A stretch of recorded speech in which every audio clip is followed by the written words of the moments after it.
It honestly disgusts me, and it definitely offends me that you just sit here on the phone, call me and then lowball me. You got some food for us? Amazing, man. Thank you. What are you driving? Is that a Mercedes? 5 really stupid things that I did that landed me in $50,000 worth of credit card debt.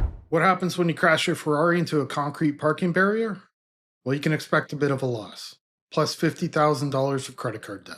If you're new, I'm Mike, and here we talk about money, cars, avoiding debt, and keeping more of your paycheck. If that sounds good, hit that like and subscribe button and drop a comment. Client inquired on our 2021 Ferrari SF90. We're going to give him up a call and see what we can do for him.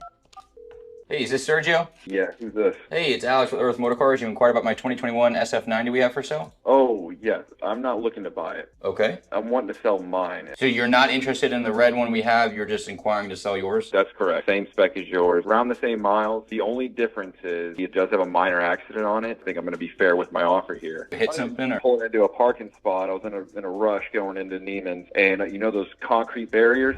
You know the value is going to drop in any vehicle when there's an accident. But for this car, I don't think there's such a thing as a minor accident. Yeah. Like at the front of the parking spot, I just ran straight into that. They just replaced the front bumper, but it was replaced by Ferrari. So Own the car outright? Do you have a payoff on it? I do have a payoff. Okay, and what's that amount? It's around $700. I don't know why that matters, but What are you looking to get for it, man? The accident really hurts it. I'm just going to be upfront and honest with you. I'll give it to you guys for $460. I have mine, right, with 4,600 miles with a clean Carfax listed for $469. And yours is the same mileage, but you have an accident. Yeah, and that's why my price roughly $10,000 less. Accident on this car, you're going to be in the threes. I know that you guys only have a fair share of Ferraris in inventory. Because so we sell them all. Yeah, but as I was saying, you might not be too familiar with the market on these things. So He's already looking at a major loss for this accident, somewhere in the 300s. Even if it's high 300s, that's a $70,000 loss. I would think most people willing to spend that amount of money on a car won't want an accident on the title. with me giving you a discount of close to 10 grand on my car, I think that's beyond fair. If you walked in right now with a check for $460,000 on my car, I would sell it to you. So I'm nowhere near $460,000 on your car, especially with an accident. How the appraisal software is looking at this car, docking it $50,000. It honestly disgusts me, and it definitely offends me that you just sit here on the phone, call me and then lowball me. I didn't even give you an offer yet, though. I'm just telling you what it's worth. I just think we'd be too far away. If you want 460, there's no way I can get near there. Probably be on your car with the accident, I'd be at 365. No, not even close, man.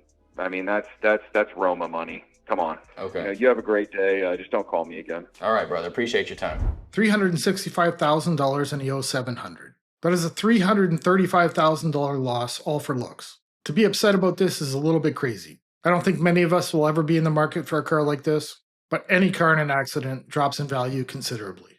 It is a great reason not to overspend on a vehicle. You got some food for us? Amazing, man. Thank you. What are you driving? Is that a Mercedes? Yeah. EQS? Nice. You want to sell it? Yes. It's your car? This one, yeah. We have a dealership. We buy and sell cars all day. What year is this one? 22? 3. How many kilometers on it? 50. 50,000? Got a good set of winter tires. How do you like it? You like it? Could I open the door? Yes. I'm just gonna scan the VIN number. Could I buy it for 50,000? 50,000. You sell it? Yes. Let's make a deal. I'm ready. How much is it? 50,000. 50,000? Yeah. I talked about this in another video, seeing these luxury cars doing Uber Eats or DoorDash. Expensive cars, low wages.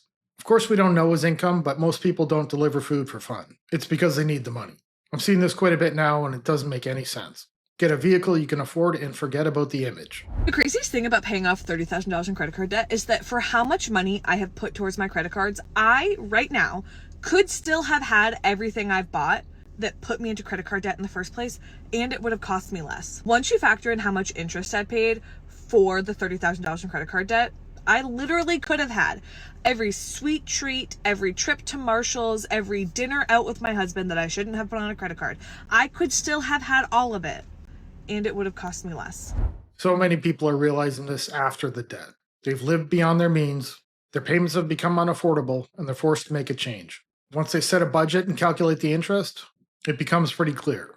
It's not worth charging it unless you can afford to pay it off every month. 5 really stupid things that I did that landed me in $50,000 worth of credit card debt. Because here's the thing, debt creeps up on you and your financial situation might be worse than you realize. The first incredibly stupid thing I did was use buy now, pay laters. I used buy now, pay laters to pay for everything, and I mean everything. Buy now, pay laters may seem harmless, they may seem innocuous, but in actuality, they are one of the most predatory forms of credit in existence. Buy now, pay later sounds so convenient, but really they're just targeting the people that can't afford it in the first place. These companies know exactly what they're doing. They target people living paycheck to paycheck.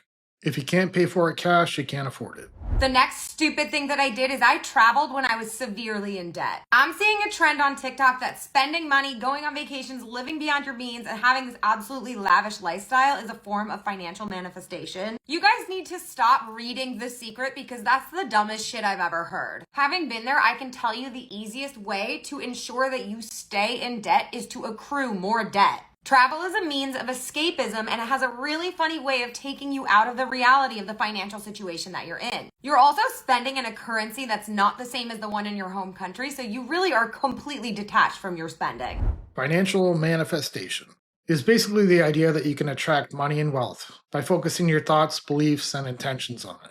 People who believe in it will say things like visualize yourself already being wealthy. The truth is, it's ridiculous. You can't think your way into wealth.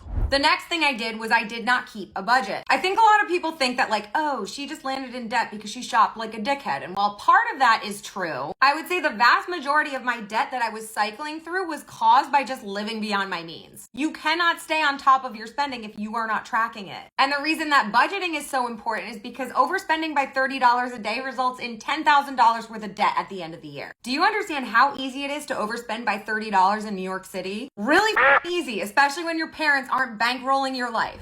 Budgeting is so important. You can't fix what you don't track.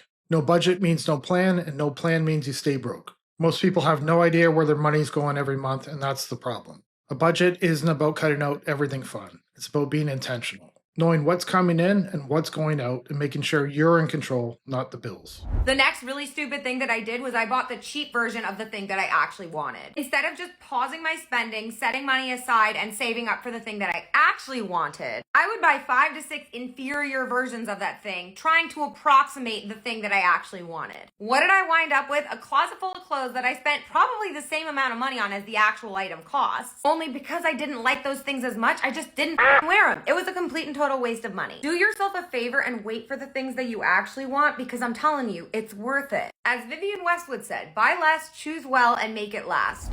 This is one I will just never understand, spending a lot of money on clothes. I'm the complete opposite, and honestly, I probably should spend a little bit more than I do. I just hate shopping for them. I rarely find anything that fits right, but when I do, I buy a few pairs so I have to do less shopping later on. And the fifth really stupid thing that I did was try to convince myself that my situation wasn't that bad. I think almost everyone that's in debt downplays the severity of their debt. It took years of being stuck in the cycle of spending money and paying it off for me to realize that if I didn't change my tune, I'd be facing bankruptcy. It wasn't until I put my big girl pants on, sat down, tallied up my total debt, and really faced the truth of my situation that I was able to realize just how bad my situation actually was and change my tune and do something about it. You can't fix the problem if you're stuck in denial about it. The whole goal of my page is to destigmatize debt and showcase how easy it is to fall into this trap. A lot of people hear me talk about my debt and think they're better than me. I'm telling you, anyone can fall into this trap. Shop smarter, not harder, everyone. Falling into debt is easier than ever. Credit cards, car loans, buy now, pay later. It's all designed to make you feel like you can afford things you really can't.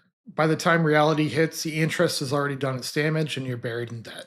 I'm going to end the video here and ask you to hit that like and subscribe button. Drop a comment below. I will see you in the next one.